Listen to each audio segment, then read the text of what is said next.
Hello, everyone. Happy Sunday evening. Welcome to the Optimus Fantasy Football channel. I'm Nate Polvogt. Yes, it's very dark. Man, it got real dark. Daylight savings ending drives me crazy. It's a shock. I'm okay with it. I like the dark. It's very cozy. It's very, I think it's the, my Nordic blood, that sort of thing, but it's very, I like it. But it's still trippy when it's like, it is pitch black by 4:30. I know. And you're trying to, your brain's trying to decide, wait, is it time for me to go to bed? I don't know what to do. Like getting tired by 7 o'clock where I just want to go straight to sleep. Right. And, it's you're doing stuff, just kind of going throughout your day. And it's like, okay, all right. Yeah, I guess it's time to get ready for bed. You look over, it's 6 o'clock. Like, wait, what is happening? Where am I? Who am I? We were watching the game tonight and Jen's like, how is this game only in the second quarter? It's got to be 8:30. Like, it's just now 7. It didn't help that the game was, for the most part, been kind of boring and just slop. It was atrocious. It was atrocious. But we're not here to talk about that game. I don't want to talk about that game. We all just watched it. I mean, I think that kind of covers it too. It does. Look, if you didn't watch the game, if you did not watch the Eagles and the Lions tonight, here's the gist of it. Kind of crappy weather. The Eagles just kind of sort of won by default is how it felt, really. There was nobody really won anything. Jared Goff looked off. I don't know. Wasn't worth watching. There was a lot of wind. There was a lot of wind, and that obviously made a difference, and that was about it. The Eagles have really good guys on defense, which we all knew. Yeah, not surprising. Let's go ahead and move on to this week's slate, Lou, since that is what we are here for. We'll very quickly talk about this Dolphins-Commanders game in Madrid, Spain this morning. Goes to overtime. Nothing really exceptional about this game. Nothing fun to talk about. Did you take anything away from it? One thing, Corey Krosky-Merritt has lost his job. Yes. He is not the starting running back. It is Chris Rodriguez. And we kind of expected this going in. This was not a big surprise. But at the same time, it still matters because for a while there, people were still putting him in the lineups and that sort of thing. And that time is long gone now. We can't be doing that anymore. And Chris Rodriguez looked pretty okay. Nothing special. A worse version of Brian Robinson, which is ironic considering, they had Brian Robinson. Him away. Right. But again, bad teams stay bad for a reason. But that's really the only thing I took away from this. It looked like two young kids fighting with wet cardboard swords, as I said to you earlier this morning. It was really bad. Yep. Yeah, and like you said, Merritt had 9 carries for 28 yards. Not exciting for him. Chris Rodriguez, 15 for 79. We did not see Rodriguez involved at all in the passing game. Merritt had 1 target for 5 yards. But I think that's irrelevant at this point. Yeah.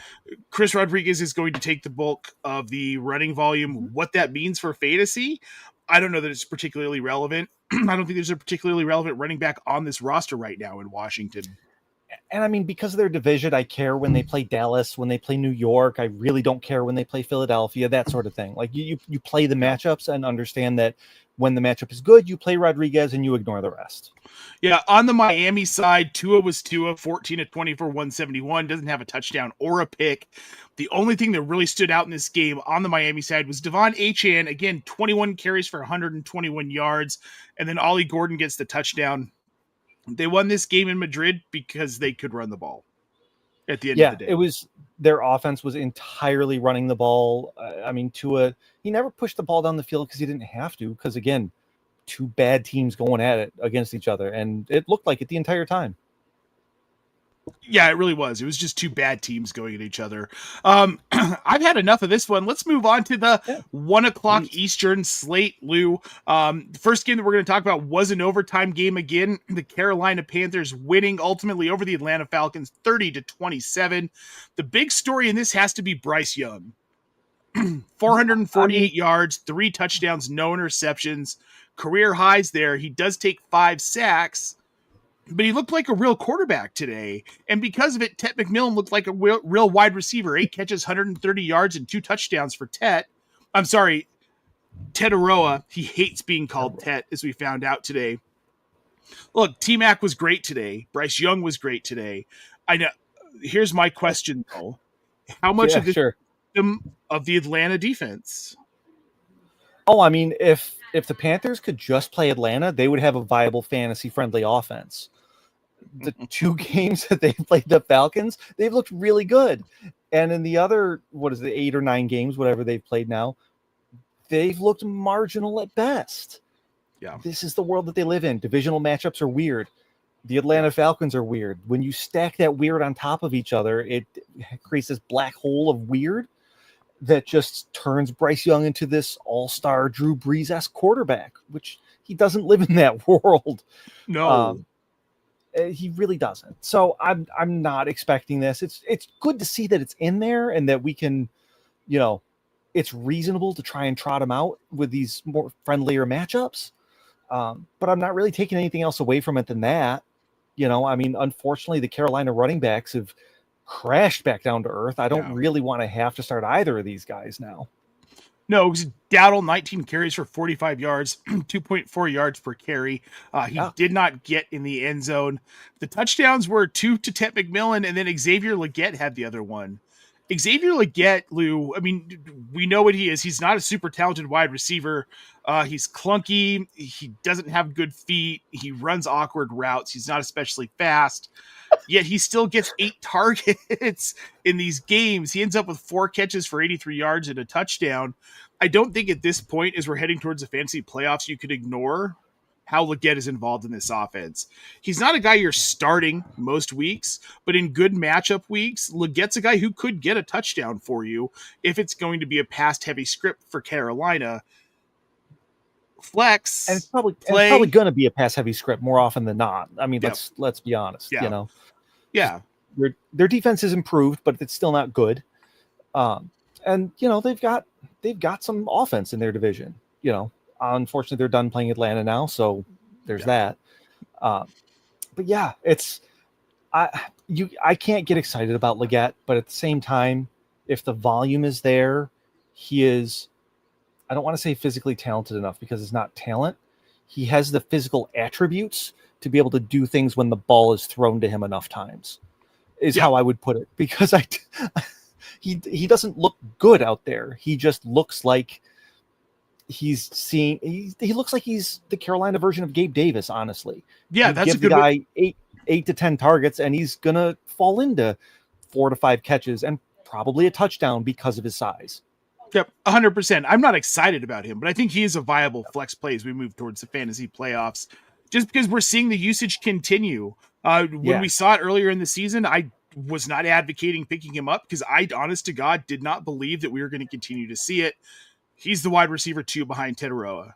That's just all there is to it. So, now on the other side of this one here on Atlanta, Michael Penix actually, before he went down, Lou, looked decent.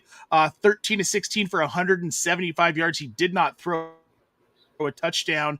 Then we got Kirk Cousins, who was Kirk Cousins, 6 to 14 for 48 yards here in the loss. The only really good thing about this offense today was Bijan Robinson. He was 23 carries for 104 yards, 2 touchdowns. We'd had Algier get the other rushing touchdown.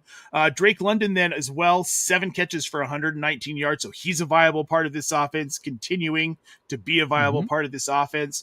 Did you have any other takeaways from the Atlanta side of this game? Really, it's just London's injury here that, our friend here, the Galaxy Pickers, brought up. Everything that I've heard so far through our news account there, news.optimistfantasy.com on Blue Sky there. Fantastic account. You need to be following it if you're not.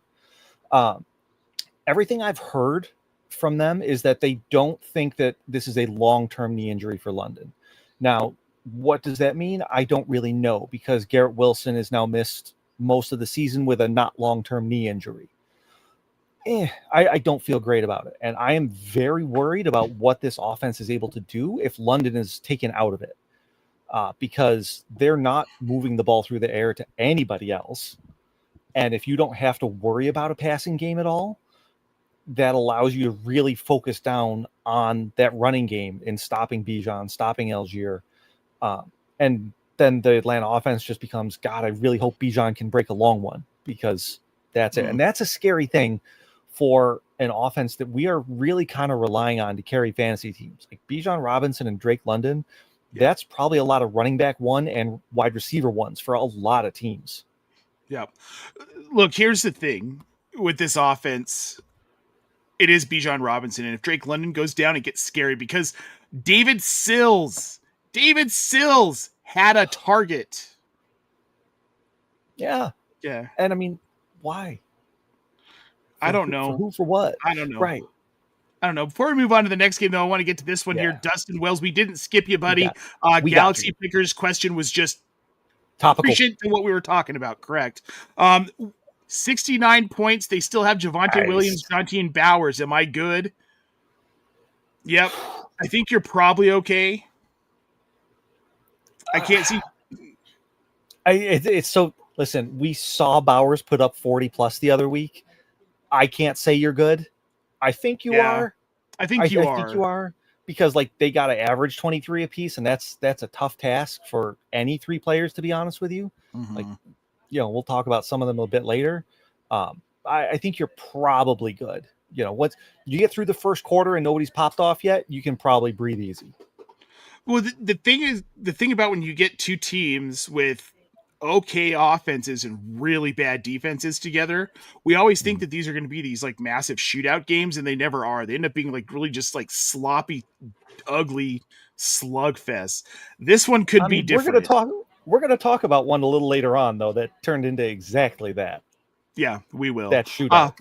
We've got the newest member of Optimus Fantasy dropping in the chat here. I don't even know what position David Sills plays. That's because you're not over 40, Cam. That's why. Listen, that's valid. It is valid. Worth knowing, you'd know. Yeah.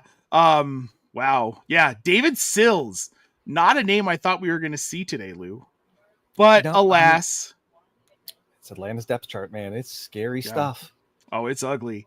Let's move on to the next game here. We're going to talk about the Steelers and the Bengals. Pittsburgh winning this contest 34-12 over Cincinnati. Aaron Rodgers, before he left at halftime with a hand injury, 9-15 for 116 yards and a touchdown. Mason Rudolph took over in the second half, led the team to a field goal and a touchdown. Mostly, though, if we're being honest, Pittsburgh won this on defense. 2 defensive touchdowns. That's really what it came down to. They played better defense, which is surprising for this squad. We didn't expect it.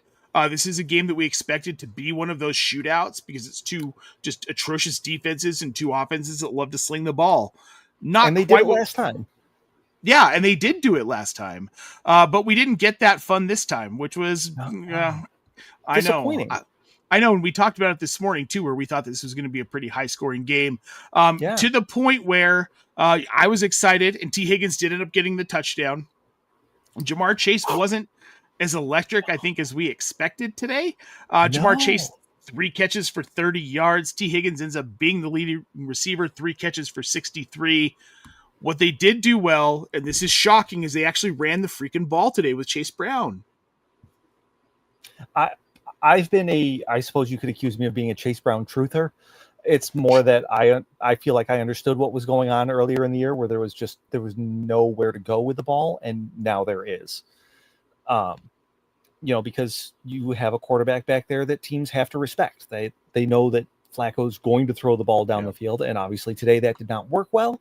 But as a result of that respect, they were able to run the ball. It's not just guys crashing down, blowing up rushing lanes. And I mean, if there's one thing we know about Chase Brown, dude is fast. You give him a little runway and a little crease, and he will take it 10, 15, 20 yards really quickly. Straight line, like he's not going to juke anyone in that. Right. But he can bend it a little bit. Darren McFadden-esque. Darren McFadden. I love that pull. My issue's never been with Chase Brown's talent. It's been the situation around him and the poor offensive line play, especially this season. But he kind of broke out of that. I mean, he averaged 5.5 yards per carry today, Lou. That's pretty good for Chase Brown. And he's seeing the targets too. Yep. For added goodness. Yeah, he had 8 targets, caught 6 of them for 28 yards. Jamar Chase did, for whatever it's worth, lead the team in targets with 10. T. Higgins just had more receptions, more yards. And Chase Brown led the team in receptions. So this was a weird day from Cincinnati. We expect more offense out of them. To only get 12 points out of this team. 1 touchdown and 2 field goals. To only get 12 points coming out of the bye with Joe Flacco, who's been just chucking the ball all over the field. By far his worst fantasy performance as a Bengal. He only had 199 yards passing. Right. I feel like the most interesting thing to me about the Bengals side of this is that they're now sitting at 3-7. Like they have absolutely no shot at the playoffs. Right. There's talk about Burrow coming back and everything like that. I saw it talked about earlier that doesn't matter how far out of it they are. Burrow's going to be back this season. Like that sounds great and all. For the first time as a franchise, Cincinnati, please don't let Burrow come back this year. There's no reason to. None whatsoever. Like all you can do is get him hurt more, which sets your franchise back even more. Let him heal, keep him shut down. Draft 17 offensive linemen in the offseason and come back and try again next year. Yeah. This is not the year to force Burrow back. It's just not. No, you're like you said, Lou, you're 3-7, you're 1-4 in the division. You don't have a shot here. It's over. No. You've got a Steelers team that's leading the division. You've got a Baltimore team that is now surging and back to 500 somehow, some way. These are both teams that have a much better shot at winning the division. They might as well just go the way of Cleveland. Maybe trade for Shedeur Sanders when Dillon Gabriel comes back. I don't know. Oh my God. And we'll get to that game. We're not gonna talk about that yet. Let's move over to the Pittsburgh side of this one, Lou. Mason Rudolph comes in and performs admirably. 12 of 16 for 127 yards and a touchdown.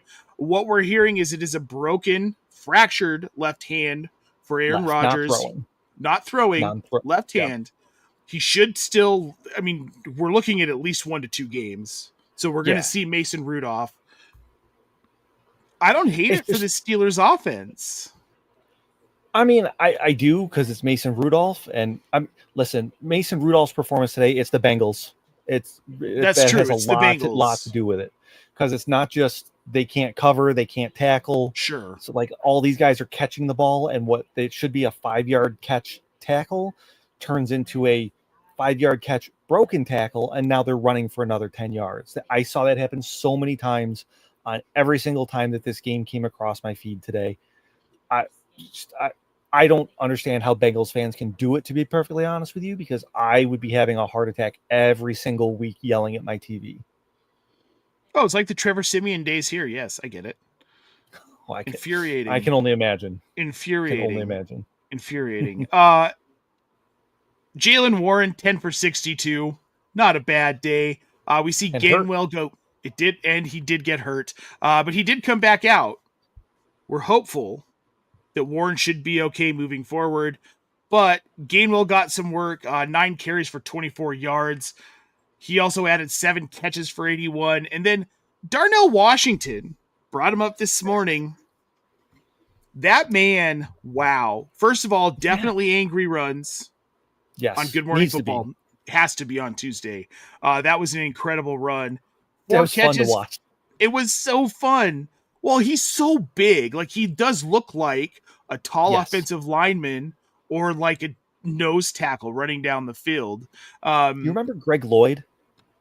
A little, yeah. The Pittsburgh linebacker. He was just ginormous. And always just so much in an era of big linebackers. He was a big linebacker.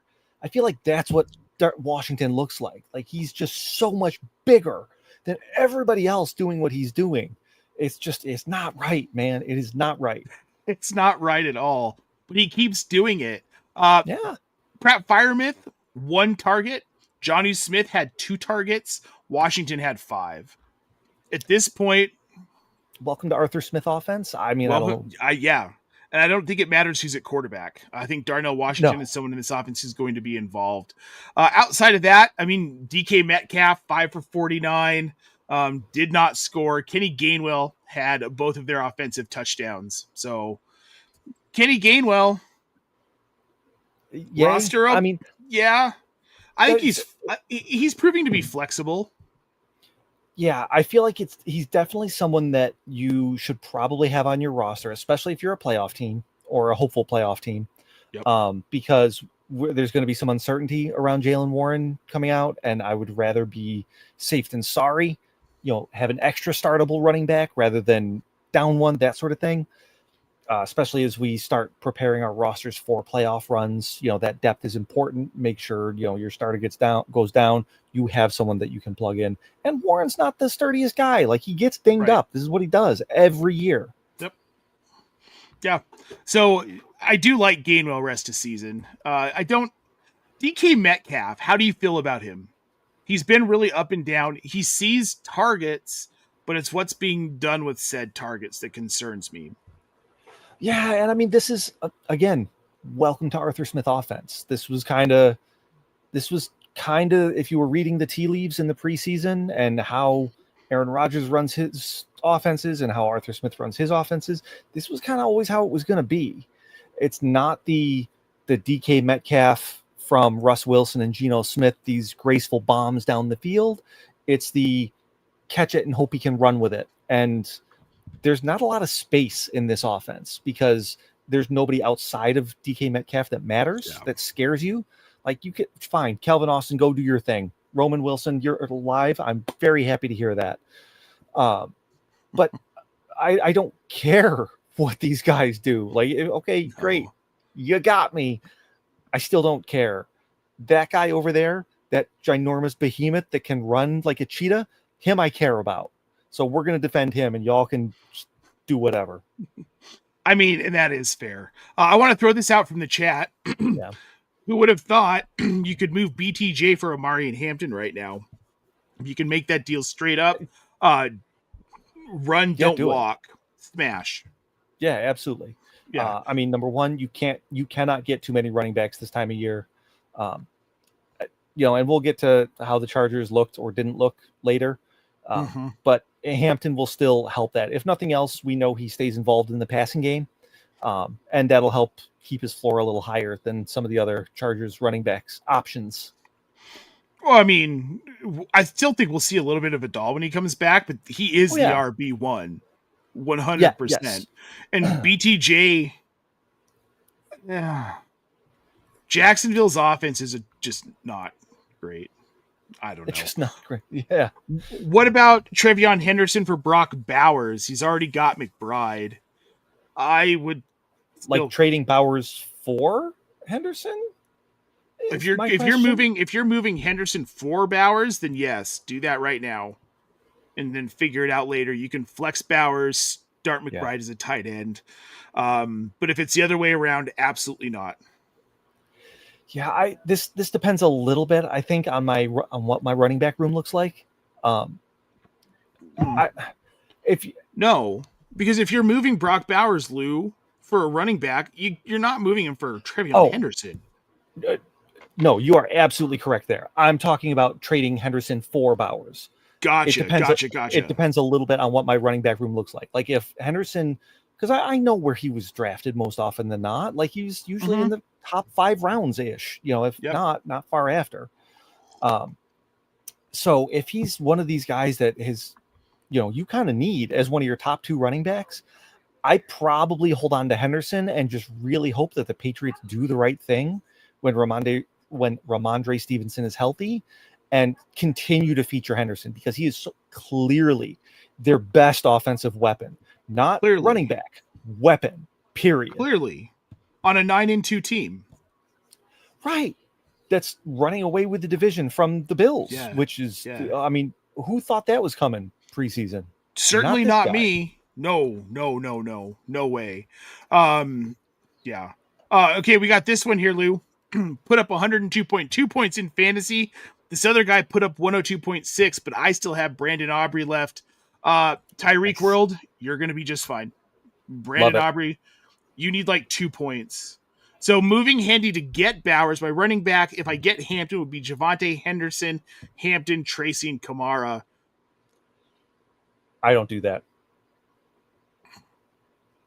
No? I don't. We hope when Hampton comes back, he's good enough, right? I feel like both Henderson and Hampton right now are kind of a little bit more than half a running back. Javante's definitely one. Henderson and Hampton, we hope that they're two, but they're probably more like 2/3 each-ish right now.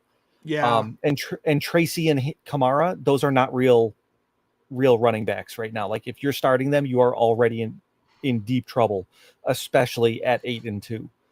That's I lose in the first round of the playoffs sort of thing. So I have a thought though. Yeah, because I'm fine with moving Hendy to get Bowers back if you can turn around and flip Bowers for 2 running backs. And I think you can do that. And that is you have to know your league economy to do something like that. Like you don't make that trade hoping.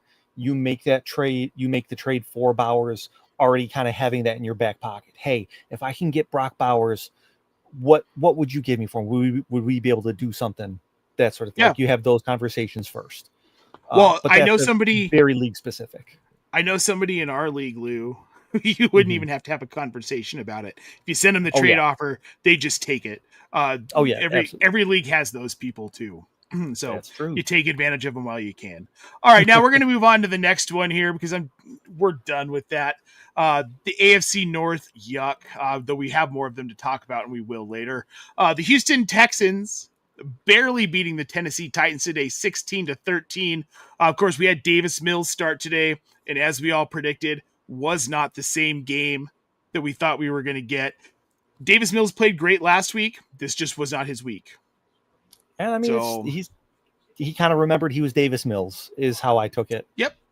And Tennessee kind of played a bit fiery today. That was good to see. They did. I would not have been shocked if they had just really packed it in, and they were hitting, they were sticking. The offense was trying. They kept getting injured. Oh my God. I mean, did you get your call to go play wide receiver for them, Nate? I know I got mine. I had to turn them down because I'm 44 with bad knees. I'm 43 with bad knees. So we're in the same boat. So, yeah. I told them I'd play tight end. They're like, no, we got Gunnar, Helm, and Chig for that. We don't need you. Yeah, exactly. They don't need you for anything else either. Yeah. Yeah. And in spite of that, Cam Ward ended up having one of his better games today. 24-37 for 194. Throws a touchdown, and notably, his first turnover-free game in the NFL for the rookie. That's big. That's really big for him. Because we've seen, I've mentioned this to you a couple times throughout the season. Like he's got some Will Levis to his game, and that not just turnover, but disaster of a turnover. Today was good to see him take care of the ball, and I'd like to see him break 200 yards on almost 40 passing attempts, and at the same time. When you lose, everyone, Calvin Ridley. Oh my gosh, I couldn't even think of his name for the rest of the year with a broken leg. Yep. Elike Omaner left for a while. Chimere Dike was out for the game. I mean, they were down to Van Jefferson and the ghost of Tyler Lockett, essentially a wide receiver. So it's kind of no wonder that he couldn't even break 200 yards on 24 completions and 37 pass attempts. Like that. Against Houston's defense, no less. This is a good defense. Well, the thing is it's a bad day when Van Jefferson leads the team in targets. He had 7. Yeah. And that's not a good sign. And it's not necessarily a knock on Van Jefferson. We know what he is. He's a very mid-level wide receiver 3 type in any offense that he's going to be in. He shouldn't lead your team in targets. So you've got a problem there. And the fact they only lost by 3 points in this game to a much superior Texans offense. It has a very good Texans defense. I'm impressed. Yeah, you don't want to take solace in losses, as an NFL fan, that sort of thing. But when you picked first overall the previous year, you can do that because it's you have literally nothing else. And that's where Tennessee is right now. And it sucks for them and it sucks for the fan base, but it's true. And it was good to see him come out. It's, Mike McCoy there seems like I don't want to say he's doing a great job or anything like that, but if nothing else, he's turning them in the right direction. Yeah, he's doing fine. As for the rest of this team, Tony Pollard, 10 carries for 22 yards. He added 3 catches for 4 yards. Tajay Spears, 4 carries for 3 yards. Not a great day for the second-year running back. He added 5 catches for 31. Now, on the Houston side of this, Mills, fairly unexceptional day, though he does throw the ball 41 times, ends up 274 yards and a touchdown. Back in QB2, fine enough. The rookie Woody Marks, 18 carries for 44 yards. Nick Chubb continues to fade into obscurity, had a total of 3 carries today. He did see 2 targets in the passing game, did not record a catch. Nico Collins, the big story here, Lou, 9 catches for 92 yards and a touchdown. I mean, you'd love to see CJ Stroud remember to use him like this. Is my big takeaway. Like, hey, remember that guy there, that Nico Collins? He's good. You should throw him the ball more. But yeah, that's really it for me, is that this Houston offense, especially while Stroud is out, is Nico Collins and kind of only Nico Collins. We might see someone else step up here and there randomly, but trying to pin that down, especially with, I like the talent and the depth that they have on their team. Between Christian Kirk, Jaden Higgins, Jalen Noel, Dalton Schultz, even Woody Marks. I mean, that's some decent up and coming and mix of veteran pass catchers and runners there. And you're really only going to get maybe one other in a given week. God help you to figure out which one that's going to be. I don't want to figure it out. No, exactly. I really want it to be Jaden Higgins. He did see 7 targets today, third on the team. Dalton Schultz had 9. That was second on the team. Higgins had 4 catches for 55. We saw Dalton Schultz get 6 for 51. And Xavier Hutchinson somehow, some way, keeps getting involved. He had 3 catches today. Nothing outstanding. He had 5 targets. Behind that, we had some guys with 1 target apiece. And then Christian Kirk, 4 targets, 1 catch for 6 yards. In like classic Christian Kirk style. So, yeah. At this point. All right, Lou, before we get on to the next game here, Periaco 1702 saying that his deadline is by the end of the Cowboys game tomorrow. Look, if you think you can flip Bowers for more running backs, do it. Yeah. If you don't think you can, then don't make the trade. I think that's where we land on it here. Feel it out, see what you can do. Call it a day if it won't work. And good luck. Trone Force 8199, Lou, 6-5 on a 3-game losing streak. Oof. Should I make any moves? Here's his roster. He's got Darton Flacco at quarterback, Nico Collins, Devonta Smith, Christian McCaffrey, Saquon Barkley, Dallas Goedert, Jalen Warren, Chris Olave, Deebo Samuel, Kenny Gainwell, Tank Bigsby, and Terry McLaurin. The first thing I'm going to say right now is you need to get another receiver. We're not going to see Terry McLaurin again this season. I have a sneaking suspicion that they're going to shut him down. There's no reason to really roll him out. This is a team that has no shot at the playoffs. They've spent money on this guy. They want to protect their investment. Yeah. But and I mean, Deebo doesn't, he kind of counts as a wide receiver at this point. Ish. Like you kind of go 3 deep between Nico, Devonta, and Deebo. And you kind of got to throw out the game from Devonta tonight. Like the wind tonight was really affecting the passing game. We saw it in both directions. And we know that Devonta Smith is a quality enough wide receiver, even as weird as the Eagles have been this year.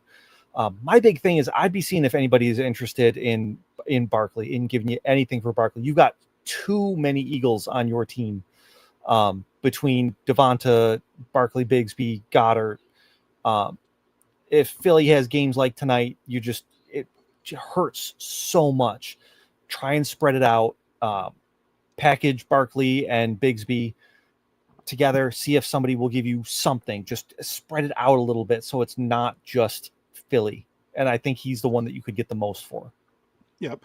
The other thing I would say too is if you're worried about Jackson Dart moving forward and you're relying a lot on Joe Flacco as your starter, be aware that Burrow might be back week 13. So you may need to make an adjustment here to get someone on your roster that you can start in the event Jackson Dart gets hurt. But that might be a tomorrow you or a next week you problem. Just throwing it out there. And if y'all haven't, check out our latest series of articles on our site where we break down all the playoff matchups for every single team across all positions. It will really help with these sorts of plans to see what sort of waiver wire options and trade options are going to be beneficial for you down the stretch. I highly recommend it. It can help you with a lot of that start-sit stuff too. So, Yeah. We've got Tyreek World saying that they're surprised to see that CMC is not the number one running back in fantasy. It's been a crazy year. We've got guys like Jonathan Taylor going absolutely nuclear. So Yeah. it will happen. Also wants to know what's wrong with Justin Jefferson. It's called, he has JJ McCarthyitis. Yeah, this was the downside with JJ, huh? And I don't know if we want to just kind of get to that game now and start talking about it now. You know what? We might as well. Let's go ahead and hit that one. The Chicago Bears beat the Minnesota Vikings 19-17. And this game highlighted everything that is going wrong for Justin Jefferson, not with Justin Jefferson, because this isn't a Justin Jefferson problem. No, not even in the slightest. This is you've got a quarterback in his functional rookie year, essentially, even though it is his second year. And what you get out of him is 16 for 32 for 150 yards, a touchdown, and 2 picks. The majority of that coming in the fourth quarter when they were trying to win the game, which they couldn't even manage to do at the end there. And McCarthy made some good plays, but this is what it is. And it's the same thing we saw out of Bo Nix last year, where he can't put it together until he's rushed. And when they start playing yard ball, that's when he starts playing well. When you're not asking him to form into an offense, you're not asking him to fit a mold. You're just letting him sling it. Some quarterbacks can grow out of it. Some can't. I don't know that McCarthy can.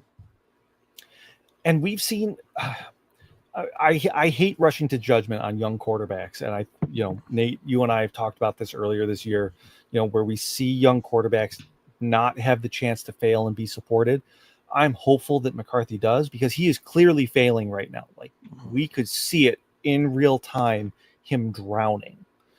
He's right now that proverbial drinking through the fire hose, if you will, of information, trying to process plays, trying to operate within a functional offense. Something he never really had to do at Michigan because of the team around him, how they primarily run first offense, go out there, make 2 throws a game, and other than that, just move the chains and we'll be fine.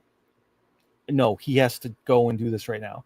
This is what's wrong with Justin Jefferson, is that Justin Jefferson is an all-world wide receiver, and even with the other quarterbacks that he played with over the last couple of years, they all knew enough to be able to function at the kind of like backup NFL level, where it's like, that guy's really good. I'm just going to throw the ball wherever I think he's going to be, and he's going to make me right. Yep. JJ McCarthy, number one, doesn't know how to do that. And number two, he only has a fastball right now. So everything is maximum velocity, maximum effort, and just trying to throw a ball through a plank of plywood every time. That's a really difficult world to live in, both as a quarterback and a pass catcher for the quarterback, because you can't, that makes it a lot harder to catch the ball depending on where you're running, the type of route. It requires nuance, and McCarthy simply does not have it yet. So this is probably what we're looking at for the rest of the season with Jefferson, and we're going to have some of these stinkers sprinkled in. And we'll have some stronger games like we saw last week, and, kind of okay-ish. Like, yeah, I'm not excited about this from my first round wide receiver, but I can live with this. But yeah, this is just what it is. My issue with McCarthy coming out of school, and I said this last season when he was drafted, is just what you said. He had to make 2 throws a game at Michigan. Yeah. They won a national championship on the back of Blake Corum. Blake Corum and a very good defense. The defenders. Yeah, yes, a very good defense, as any Harbaugh team will have, right? Mm-hmm. But on offense, it was Blake Corum. That was their offense. McCarthy had to effectively hand the ball off and not make mistakes. Unfortunately, that doesn't work at the NFL level unless you have the 2001 Ravens defense. Right, exactly. So, or apparently this year's Broncos defense. But and really the rest of this offense, with the way some teams can insulate a quarterback, this offense can't do it. Aaron Jones is old, unfortunately. Yep. Jordan Mason offensive line is bad. Their offensive line is bad. Jordan Mason not the guy we thought he was going to be. Today, 6 carries for 45 yards. He did get the touchdown, which saved his day if you started him in fantasy, but he's just not that guy. No, and I think it's for Mason specifically. I think it's the function of the rest of the offense around him. If there's a functional quarterback back there, along with as well as some better offensive linemen that can actually protect and open up some lanes, I think he could be that low end running back 2 type of guy. If he's the lead guy, he's not, because they're not. That's not a functional quarterback. That's not a functional offensive line. And they're getting exposed. It's what happens when you don't have those things. Well, and we've run into an issue now with this Minnesota offense, and we'll move on to the Bears side here in a second. But where guys like TJ Hawkinson, Jordan Addison, they're becoming borderline hard to start because, some weeks Jordan Addison gets a touchdown today. Okay, great. But outside of that touchdown, he had 2 catches for 20 yards. So if he doesn't get that touchdown, you're staring down 4 PPR points. And you can't handle that at this point in this season. No, I mean, even with it, that's 10 points. You get a touchdown and 10 points total. I mean, that's a rough day at the office. Mm-hmm. Aaron Jones, though, he looks good. He was viable today. Yeah, and he might be like in the games. He actually looks good out there on the field. He looks fast. He looks strong. He looks tough. They're using him in the passing game. We're trying to use him in the passing game. Thank you, JJ McCarthy. And it's Aaron Jones. Like, we know he's going to turn his ankle at some point, and because he's, 33-year-old running backs do that. Well, yeah. God, he's only a decade younger than me. That's scary for him. Ooh. Right. All right, now let's go to the Bears side of this. Oddly, Caleb Williams also goes 16 of 32. Identical. I know, weird, but he doesn't get the touchdown. He also doesn't throw an interception today, Lou. 193 yards for Williams. The real, we'll say, breadwinner here, DeAndre Swift, 21 carries for 90 yards. Monangai gets the rushing touchdown. I don't know what this Bears offense is exactly what we thought it was. It's mid right now. They're learning a new system. I think we were maybe a little too hyped on Caleb Williams earlier on in the season. But also, he's been good. Yeah, today was. I feel like today was a really good litmus test for do you know ball, with regards to this game, on both sides. Sure. On both sides, there was a lot of takes, as people will say on the interwebs, and Caleb had a very much he can't catch it for him kind of day. He was putting it on his pass catchers today, putting them on him well. And they just weren't catching them for this reason or the other reason. And, what you don't catch 4, 5, 6 balls that you should. All of a sudden you're going from 22 of 32 down to 16 of 32. It hurts drives, brings scoring down, all these things. So yeah, he's, it was not a great day for him or anything like that. And I think the encouraging thing, at least for the Bears and Bears fans, and honestly for fantasy as well, is he didn't need to be great for the other guys to be functional, for DeAndre Swift to be functional. That's been a really big thing. And with Monangai coming back, I know we questioned, what is this running game going to look like after Monangai just destroyed Cincinnati personally. And it's really turned into, it flows through DeAndre Swift, and we trust Monangai to do the thing that we need him to do, whatever that may be at that point in time. Get a tough first down, get a goal line carry, work out of the backfield a bit, because they can both do those things and do them effectively. Yep. I mean, Monangai is going to stay on the field because he works well in pass pro. And definitely. Those kinds of running backs are always an asset in offense. Yeah, absolutely. He's not a high-end asset, but he did have 12 carries. I mean, disappointment, he only had 23 yards on those 12 carries. But, again, you probably weren't rolling him out in any sort of fashion where you expected a boom today. With DeAndre Swift back and in this matchup, you weren't going to get much. On the pass catcher side, Rome Odunze, 6 targets. He gets 2 catches for 41 yards. Cole Kmet leads the crew, 5 targets, 5 catches, 45 yards. with him healthy, Colson Loveland is kind of retreating back into what we saw him as earlier in the season. Mm-hmm. With Cole Kmet being healthy, are you interested in Colson Loveland rest of season? Is someone you would start in the fantasy playoffs possibly? Think maybe he'll get more traction by the time we get there? Absolutely not. Absolutely not. And this was always the problem with thinking of Colson Loveland this year, was that because it was never just Cole Kmet either, was the other part of it. And that it's still Roma Dunze, it's still DJ Moore, it's still Luther Burden and Olamide Zaccheaus. It's still all these guys as well. Yeah. Kmet, I mean, I'm not really thrilled about, wanting to start him either at this point. But no, Loveland is not someone that I want to have to rely on. And I really hope I don't have to rely on. You shouldn't. Look, if you made it to the fantasy playoffs and you're relying on Colson Loveland, it wasn't meant to be for you to go past the first round. So just be happy that you got there. You're like, I don't know if the Dolphins were to sneak into the playoffs this season because they have a weak schedule rest away. Yeah. But you know what? We're going to move on. We're going to move on to the Bills-Buccaneers game. Buffalo wins this one as Lou takes a deep breath, 44-32. It was looking a lot closer than that earlier on in the game. Of course, Buffalo runs away with it mostly in the second half. We'll start on the Buffalo side because if you initially look at Josh Allen's numbers, like, oh, he went 19 of 30. That's not great. Oh, but wait, 317 yards and 3 touchdowns. Okay, that's better. Mm-hmm. Oh, wait, he had 6 carries for 40 yards and what's that, 3 more touchdowns? Yeah. I had Josh Allen.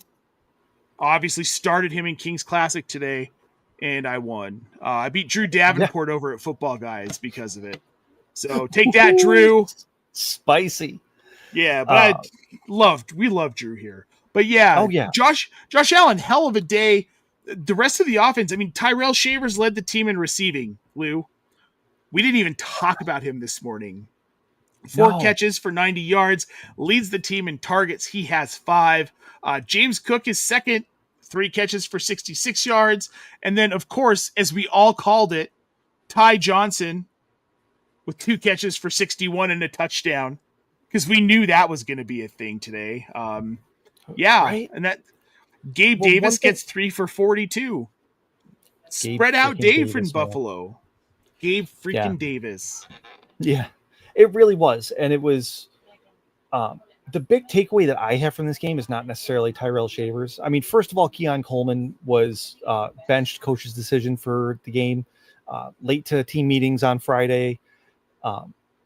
Team leaders within the team took him aside and it basically said to media and reporters that the kid's gloves are off with him. It's no more you get a pat on the back, chuck on the shoulder, do better. It's a shape up and get right. Yeah. So I'm concerned about Keon. But anyhow, I don't necessarily want to say that Shavers is going to be a week-to-week thing here. I did like what I saw of him in the preseason and know that he can be functional like this. First thing we need to kind of understand is that Tampa Bay is a bad pass defense, like a really bad one. They have Antoine Winfield and nobody else. Absolutely nobody else. And that unfortunately makes Winfield worse because then he tries to make up for his compatriots' lack of ability. But the interesting thing to me here was seeing how involved Buffalo's running backs were in the passing game, and not just like the screen game, but down the field passing. That's where James Cook got his touchdown. Josh Allen and Ty Johnson almost had a super nifty play that ended up being a slightly forward pass. But that would have been really cool if it had worked out. And then Johnson also, took that kind of outlet pass and ended up breaking a long touchdown catch and run for it. That's the Buffalo that we saw last year when their offense was humming, when their offense was putting up 35 plus points every week. Not this zombie Buffalo Bills that we've seen the last month to 6 weeks. It's too soon to say, hey, let's do this. We're back. But you have to kind of entertain that thought.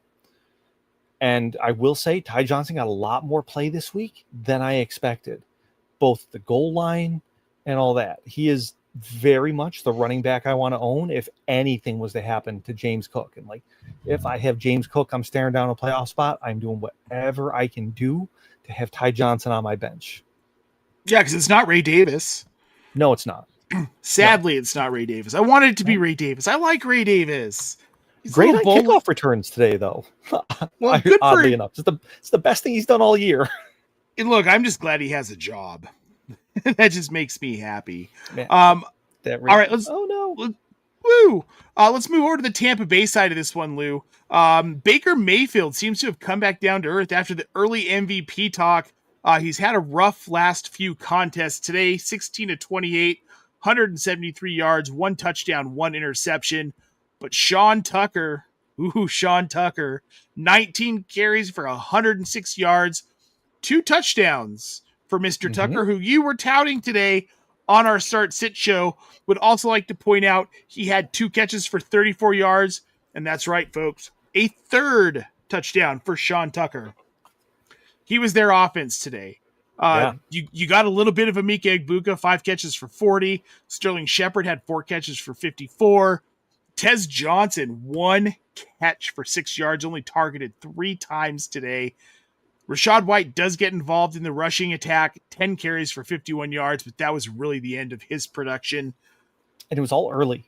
Like, it was once they saw what Tucker was able to do to Buffalo, it was all Tucker, which was, I mean, good for them for recognizing it and actually going with the hot hand, because Tucker very clearly was, because we know what Rachaad White is.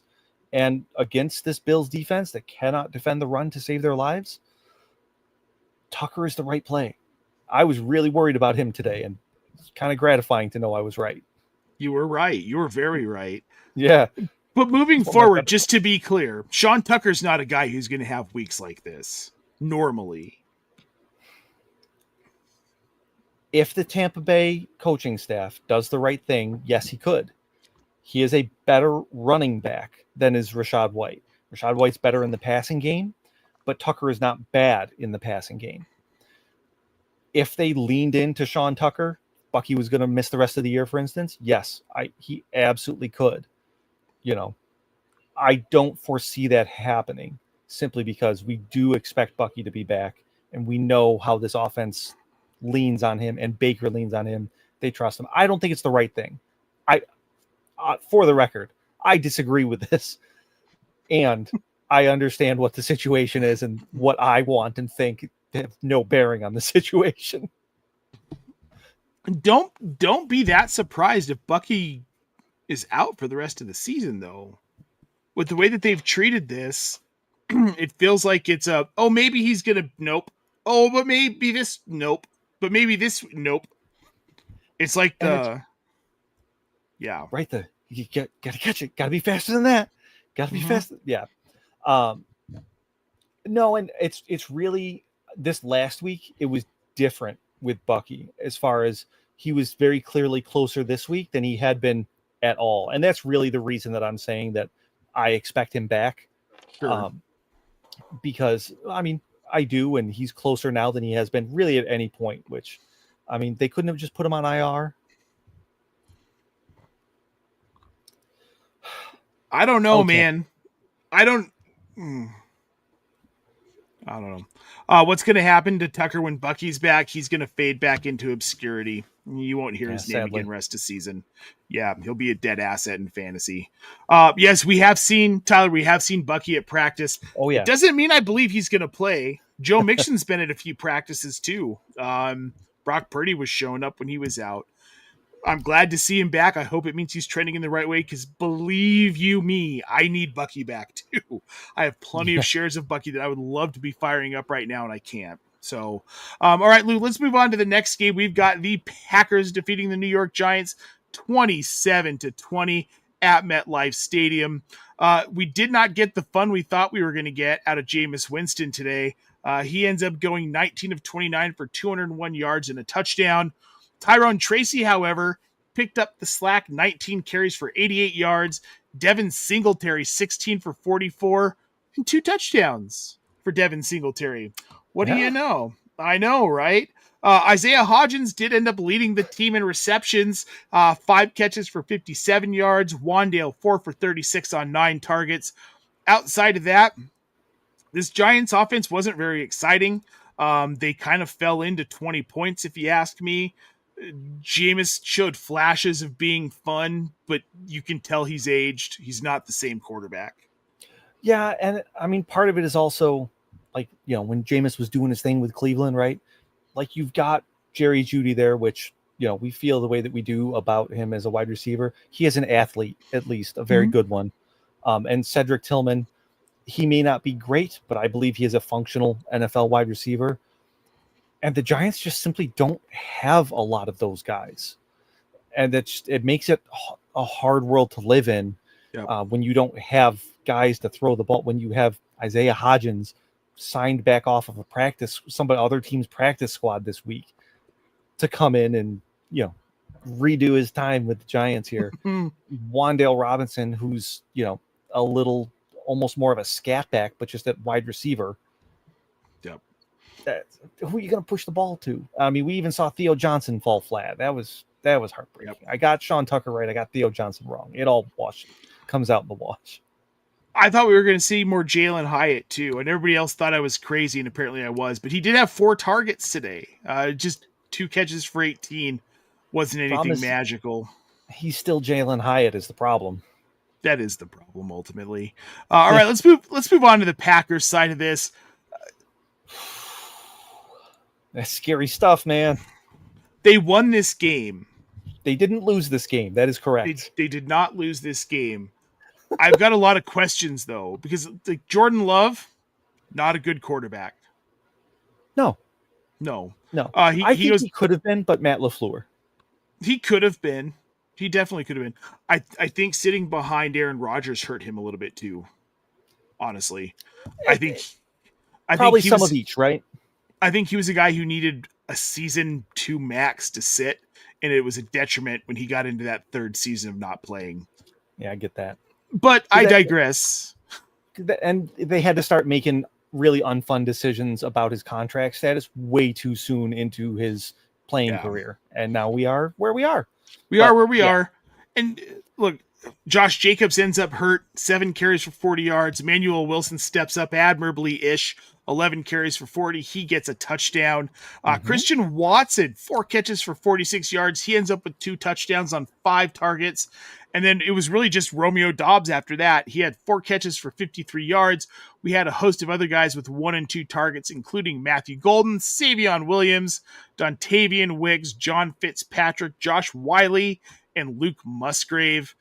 Not much to take from the Green Bay side of this other than, please, God, let Josh Jacobs be okay. From what I'm hearing, it's that they don't think it's like season-ending knee injury, but he's probably going to miss some time, unfortunately, and it might not be a short amount of time. Like Emmanuel Wilson should be at the top of waiver wire claims this week, like one of those, whatever you got left, send it, don't think twice. This is an offense. I mean, Emmanuel Wilson, he's not the runner that Josh Jacobs is. He doesn't have that power, everything like that.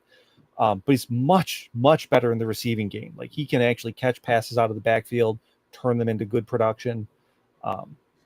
And we could see him be, I don't even want to say like a low RB1 or anything, but a decent RB2 week to week for however long Jacobs is out.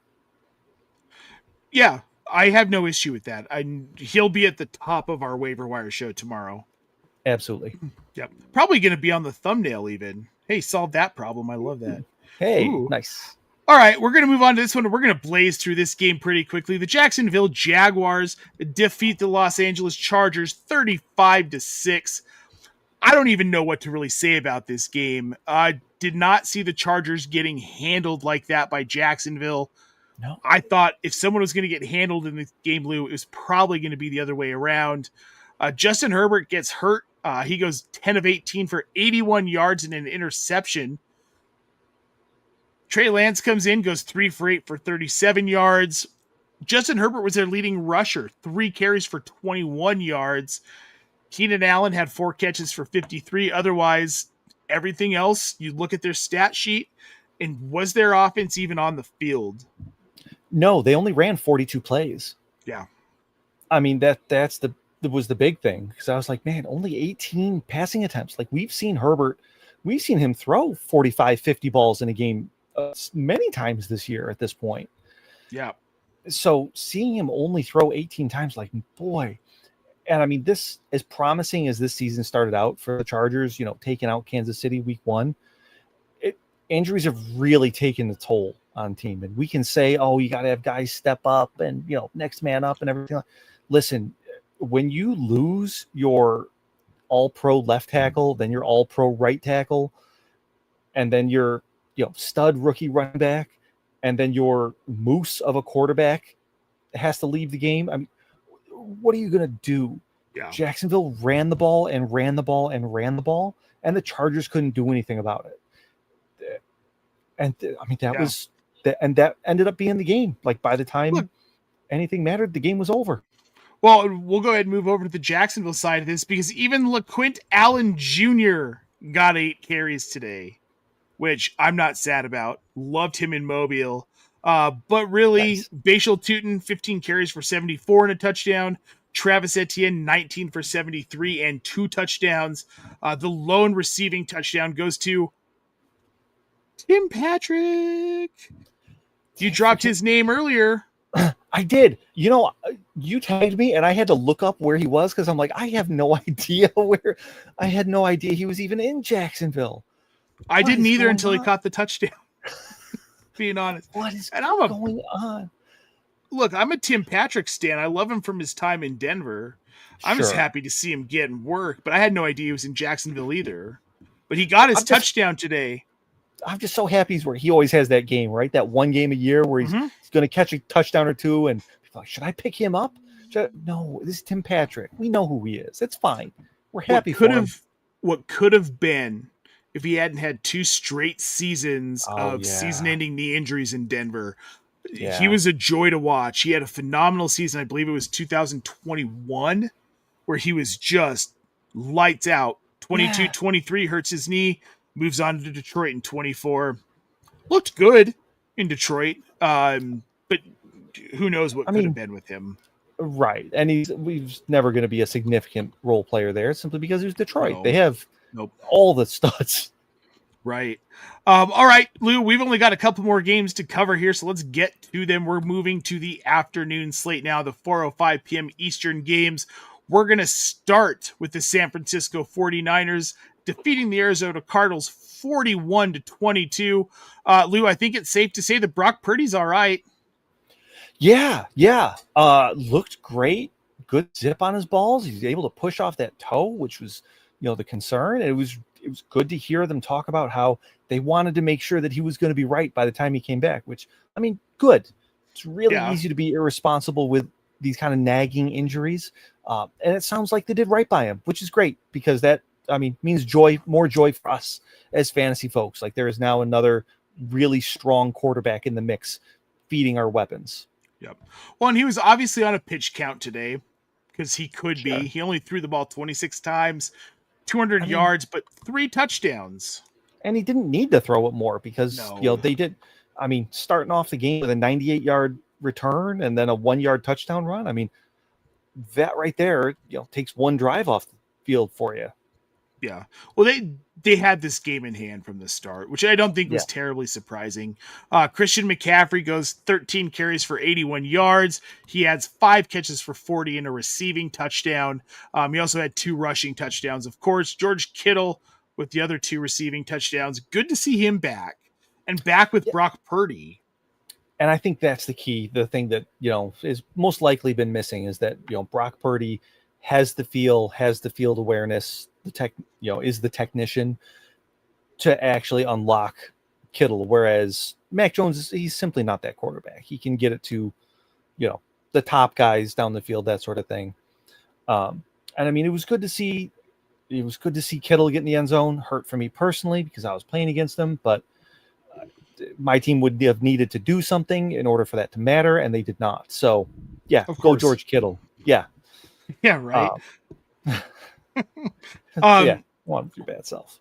Ricky Pearsall, 3 targets, 1 catch, no yards. So kind of what we said. He was a real major boom bust. Like he was either going to see phenomenal volume or he wasn't going to see much at all.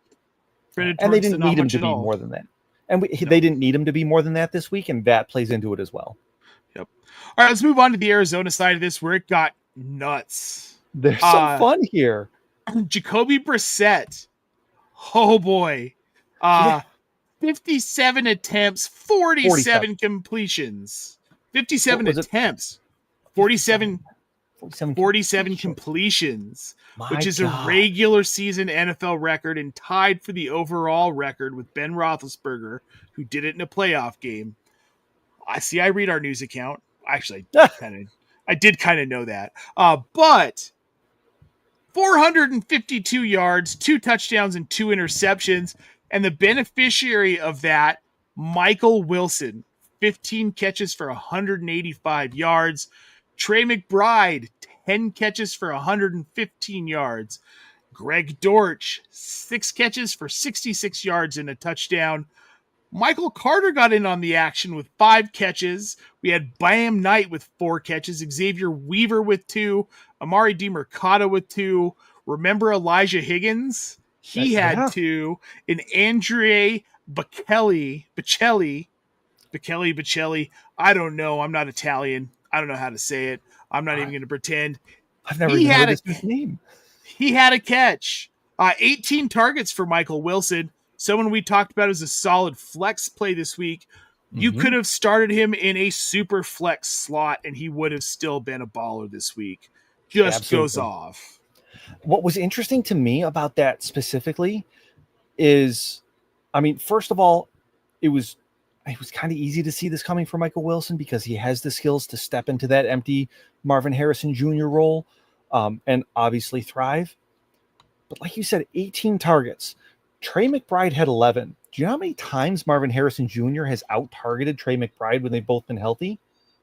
Exactly. Does not happen. Is Marvin Harrison Jr. the Michael Wilson that we have at home? Yes. That's kind of where I'm coming to with it.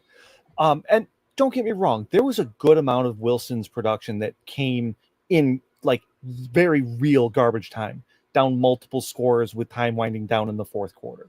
So don't get it twisted. And he was consistently targeted down the field, was the primary read, and Jacoby Brissett made him right. And Michael Wilson made Jacoby Brissett right too.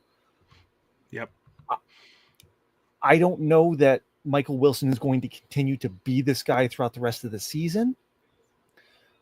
But I also don't know if you can or should put this toothpaste back in the tube if you're the Arizona Cardinals. Like, this is a legitimate weapon you have on your team, and it needs to be used. I think Jonathan Gannon's smart enough to see that. I don't think that he... Sure about that? I hope so. Let's put it that way. I hope he's smart enough to see. Michael Wilson's a very viable NFL receiver. He's a very viable, apparently, wide receiver 1 in this Arizona offense if it's going to be Brissett. I don't know that he's still the second banana pass catcher, right? Like, that's the thing. When you've got Trey McBride, when you've got Brock Bowers, your wide receiver 1 is not necessarily your primary option. And that's fine when you've got Trey McBride and Brock Bowers. I think Michael Wilson can be that guy for, any team. I'd love to, honestly, I'm very greedy. I want to see him in Buffalo because we just kind of collect wide receivers like that, like Pokemon. It's true, you do. Yeah, we do. And then they de-evolve. But that's another thing altogether. But yeah, I loved seeing what we saw out of Michael Wilson today. That was fun football, even though they lost. Yeah, no, it was a lot of fun. Too bad they lost. Not surprised they lost. No. But yeah, and a hell of a game from Brissett. And it just proved what we have been saying. He is a very, very sturdy, reliable start rest of season. The 49ers defense, while not great and very banged up, is still pretty freaking good. And he put those numbers on them today. So Real quick, I want to get to this one before we move to the next game, Lou. Keenan Dollick, 37-13. Thoughts on the Jacobs injury? What's the likelihood he returns by weeks 14, 15? From everything I've read, and I think that we have discussed, it sounds like that is probable, that he's back by week 13 to 14. Yeah, it's a little tough. I think you can probably rely on week 15 pretty solidly. I've designed a whole injury manager that really takes into account all these sorts of different things. I've not had the chance to plug Jacobs' injury in yet because, well, just a whole bunch of reasons. And 15 is kind of right on that borderline of will he be okay? Obviously, every situation is a little different. Yep. Don't want to make assumptions, that sort of thing. Emmanuel Wilson is the hedge that you want to make if you're lacking, if you have the ability. But yeah, keep your fingers crossed. I wouldn't count on 14. Hope for 15, and yay fantasy playoffs. Yay! Yeah, I was gonna say yay injuries, but like in a very sarcastic way. Yeah, but, right. Can we turn them off? Yeah, please, God. Pork. Like in Madden. Carly. Yeah, exactly. All right, we're going to move on to our next game. We've got the Los Angeles Rams defeating the Seattle Seahawks 21-19, despite a last-minute effort of Jason Myers to try and hit a 61-yarder. He did not. So no, he did not. And we're going to start on the Seattle side of this one because Sam Darnold, some are saying he turned back into a pumpkin. He threw 4 interceptions, did not have a touchdown. Goes 29-44 for 279. Kenneth Walker seemed to carry the offense on the running side here. 16 carries for 67 yards. Charbonnet adding 11 for 37. Ken Walker does get the rushing touchdown. And then finally. Jackson, I know, finally. And then Jackson Smith and Jigba, 9 catches for 105 yards. He is that dude. Unreal. AJ, unreal. And that catch he made on the sideline blew my mind. Oh my God, so good. Right. Well, and so good. The thought to transition hands from left to right, just beautiful. But then AJ Barner gets 11 targets today, 10 catches for 70. Elijah Arroyo, I wanted to see him get more action. We talked about it earlier in the week, did not happen. Mm-hmm. No. Barner's a viable fantasy tight end. He really is. Really is at this point. Because, especially with Torrey Horton hurt, Seattle doesn't have another guy right now. Yes, they traded for Rashid Shaheed. It takes time for these guys to get up to speed. He's clearly not there yet. They're using him in all these gadget plays and what have you, that sort of thing. Cooper Kupp is, suffering from old. And JSN is that dude, like we said. Yeah. But they really don't have anyone else. And Barner is good enough to step into that void while there's not another dude beside JSN. Yeah, and he fits what Darnold wants to do. Yeah, which is not throw 4 interceptions, man. Come on. No, but you know what I saw today? Because I watched a decent part of this game today. And 21-19 makes it sound like it was this, kind of boring, scrappy, sloppy game. It was not. It was super cool to watch. Mm-hmm. If y'all have the chance, it was great to watch. Good football. It was very good football. Yeah, the score was deceiving on this one. Yeah. Let's move over to the. Oh no, go ahead. Sorry, you got. Yeah, let me hit Darnold real quick. The thing that I was worried about this year with Sam Darnold was that he was the wheels were going to come off the way they did at the end of last season with Minnesota. Right? He never looked like that guy today. He looked like, yes, okay, I'm getting knocked down, I'm getting punched in the mouth, and he kept coming back, kept trying, never lost his confidence, never didn't know where he was going with his reads. Shit just didn't work today, and it worked. That's just how it happens sometimes. Yeah. I liked what I saw out of Sam Darnold today, even though it didn't work out today. Well, there was you didn't watch him melt, like you're kind of saying. He got back up, he tried to keep going, just wasn't his day. Every quarterback has those days. Yeah. Yeah. Tom Brady had Josh Allen last week. Yeah, it's gonna happen. I'm not gonna sit here and say he turned into a pumpkin. I still think Sam Darnold is a damn good quarterback on a very good team. And like we've talked about, these division games get weird, and there's no way around it. All right, we're gonna move over to the Los Angeles side of this one. more unimpressive numbers, really. Matthew Stafford, 15 to 28 for 130 yards. Does not have a turnover, 2 touchdowns. And then Kyron Williams, 12 carries for 91 yards. He has a touchdown. Puka Nacua, and Puka Nacua leads the way, 7 catches for 75 yards. Colby Parkinson with the receiving touchdown on 2 receptions. And then Devontae Adams, lone catch, 1 yard, 1 touchdown. On 7 targets. That's the 7 targets. That's the part for me that kind of stood out, is like, okay, so are they just not getting him involved? No, they are. He was right there behind Puka as far as the top target earner, and just didn't connect today for whatever reason. Like you said, Stafford was off more than he has been. Yep. And this is kind of, Stafford's been on a heater for like 2 months, which has been absurd and fun to see. If he's coming off that heater, this is a little bit more of the danger with the Rams players. Not Puka so much, because he's Puka freaking Nacua. Yeah. But the danger in Devontae Adams and whatever Rams tight end flavor of the week that you want to throw out there. Well, I think too, like we were just saying, this is a divisional game. These divisional games are always weird, and this kept getting billed as the game of the year in the NFC West so far. A lot of caveats to that, and it was, because these are the two best teams in the division. San Francisco's not going to win this division. If they're going to get into the playoffs, they're going to sneak in as a wild card. And I think we know the Cardinals aren't making the playoffs. So no, they're not. Yeah, this is the division, and those games are always weird. And they're 2 very good teams. So I will say I could see either of those teams representing the NFC in the Super Bowl. Like they're that level of quality teams. Yeah, I could too. And the NFC isn't that good, if we're being honest. No, the great teams in the NFC are not great teams. They are very good teams, and the Rams and Seahawks are 2 of those. Yep. All right, Lou, we're going to move on to the next game, the Ravens and the Cleveland Browns. Baltimore wins this game 23-16. Mostly they won this game because Cleveland's not very good, if we're being honest, because they weren't either.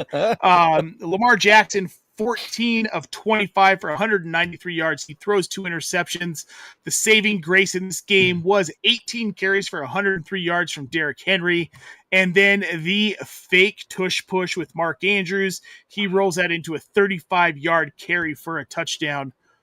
Otherwise, I know. 35-yard rushing touch for Mark Andrews, of all people. For Mark Andrews. God, I know. Cannot believe it.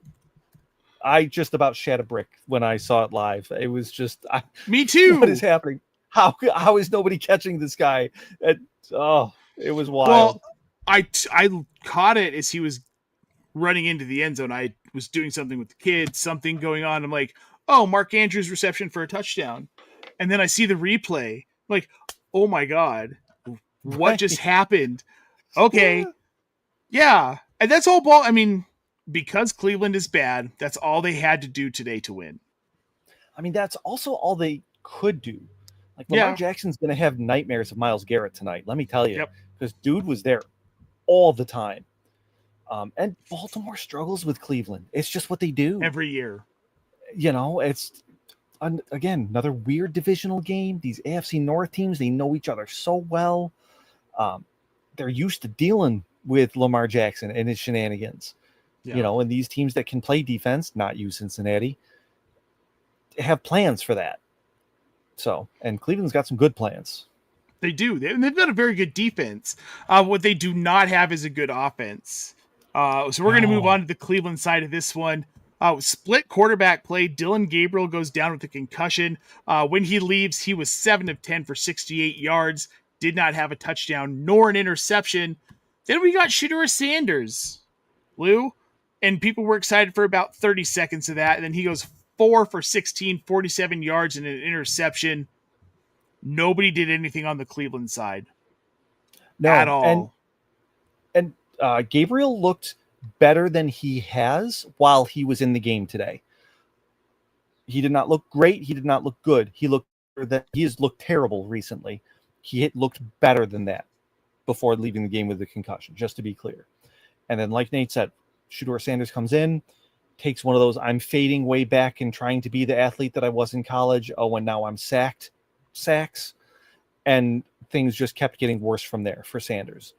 Yep. He was taken in the 5th round for a reason. He doesn't have any particularly strong attributes as far as what quarterbacks can do as far in terms of arm or ball placement or legs. He just doesn't really have anything. And it shows. Yeah. I don't even know that he's a backup level quarterback. He's a practice squad QB. I mean, right now, yeah. Like maybe he could be a backup level quarterback. Maybe at some point. We'll see. Yeah. Otherwise on this offense, Lou, Quinshon Judkins, 17 carries for 59 yards. Leading receiver was Cedric Tillman, 3 catches for 52 yards. Harold Fannin right behind that with 2 catches for 26. Then Jerry Jeudy had 3 for 21. And a name, I'm only bringing this up because I want to say his name, Malachi Corley, 2 catches for 9 yards. And yeah, it sounds like a Malachi Corley line. Yep. Yeah, about right. All right, we're going to move on to the last game here, the Kansas City Chiefs and the Denver Broncos. This one makes me especially happy. The Denver Broncos defeat the Kansas City Chiefs today, 22-19 on a last-minute field goal. Again, Lou, this is a divisional game. These divisional games are always weird. I'm not going to take a lot out of the fact that Denver won. I'm not going to take a lot out of the stats on either side for this one, especially because the game was in Denver. Patrick Mahomes looked good. I took no issue with his play. 29-45 for 276, touchdown and an interception. They couldn't get the rushing game going, which this has been a problem for Kansas City all season. Kareem Hunt's their leading rusher, 13 carries for 59 yards. Well, and this is the problem with Kansas City, right? Because Denver is built to beat the Kansas City team that they have right now. They rush the passer incredibly well.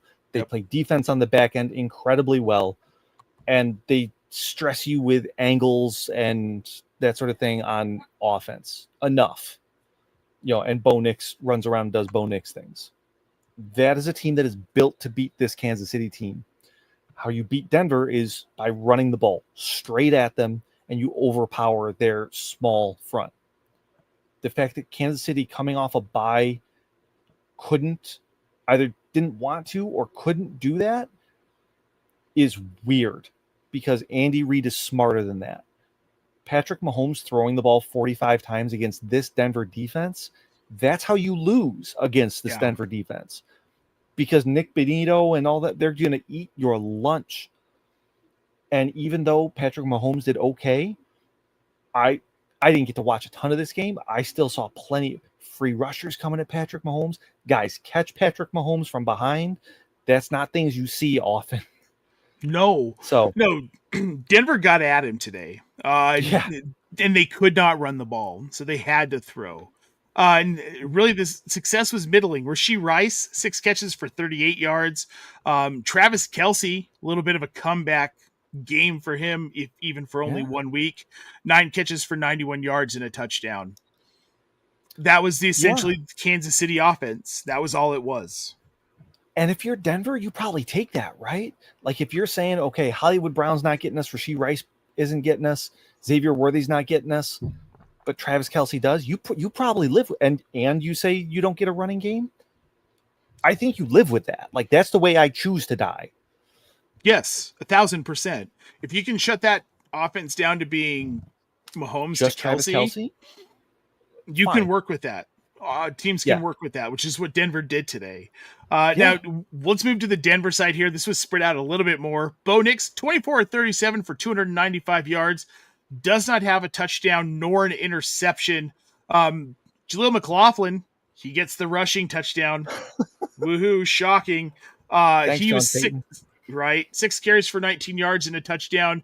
RJ Harvey, 11 for 30. On the receiving side, Pat Bryant sees 6 targets, 5 catches, 82 yards. Troy Franklin leads the team or tied for the team lead in targets with 8, 4 catches for 84. Sutton, 4 for 59. again, it's the Denver offense we've seen all season. We know what they're going to do. Minus J.K. Dobbins. We were a little curious what they'd do without Dobbins, and they did it well. They did as well as they could against Kansas City. Yeah, that's a good way to put it. They did as well as they could, and they did as well as they needed to also. I think this is good, healthy, cold water to pour on RJ Harvey, honestly, because people needed to see and understand that, there's no J.K. Dobbins blocking RJ Harvey, and this is still a Sean Payton offense and Sean Payton team. This is what he does. He's going to spread the ball around unless he's got studs to feed, and it's just not Denver right now. No, it's not. But he's doing what he can with this team. They're 9-2. Yeah, so that's a weird 9-2 team, man.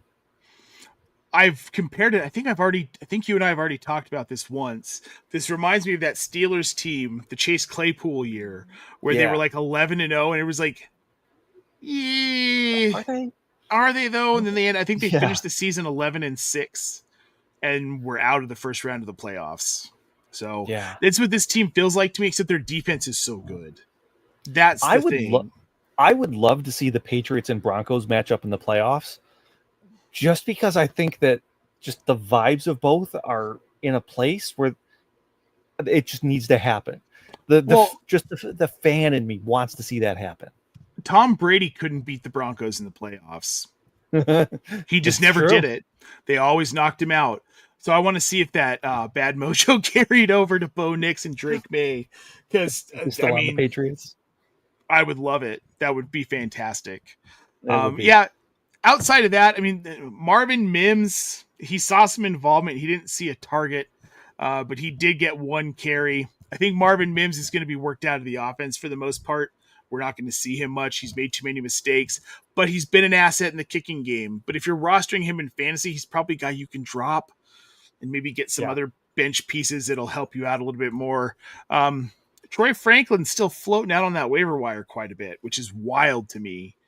Yeah, he shouldn't be. He's the guy in Denver now. It was and has been Sutton, and now it's Franklin. It's Troy Franklin. This is the world we live in now. It's weird, but we got to adjust to it. There's nothing else we can do. Exactly. Speaking of the world we live in, we need to get back to the worlds that we live in, because we got to sleep so we can get back to you guys tomorrow. So we're going to get out of here, but thank you so much for tuning in.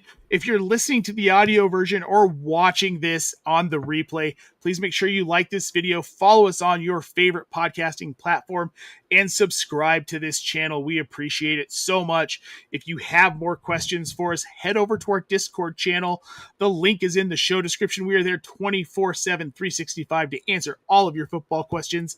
And then do yourself a favor. If you like winning, head over to OptimusFantasy.com, click on that tools tab, and use the code OptimusFall to get 25% off your next 4 months of tools, folks.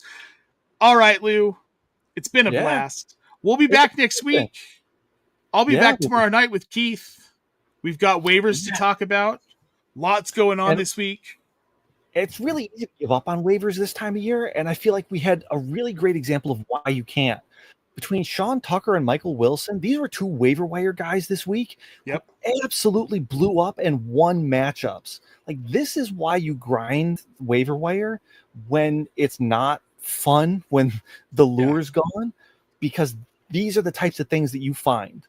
So keep at it. Don't lose hope. If you're falling out of it, play spoiler ethically. Play spoiler. Knock teams off. It's fun. Yep, and this is where you win. This is where you win championships, by making those late season moves to bolster your rosters.